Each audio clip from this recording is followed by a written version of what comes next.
শিক্ষা, চিকিৎসা সবকিছু মানুষের নিশ্চিত হবে, আমরা ঠিক তাদেরকেই ভোটটা দেবো ইনশাআল্লাহ।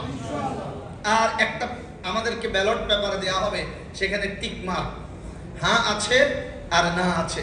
কেউ কেউ নায়ের পক্ষে এখন গুলি উঠাচ্ছে।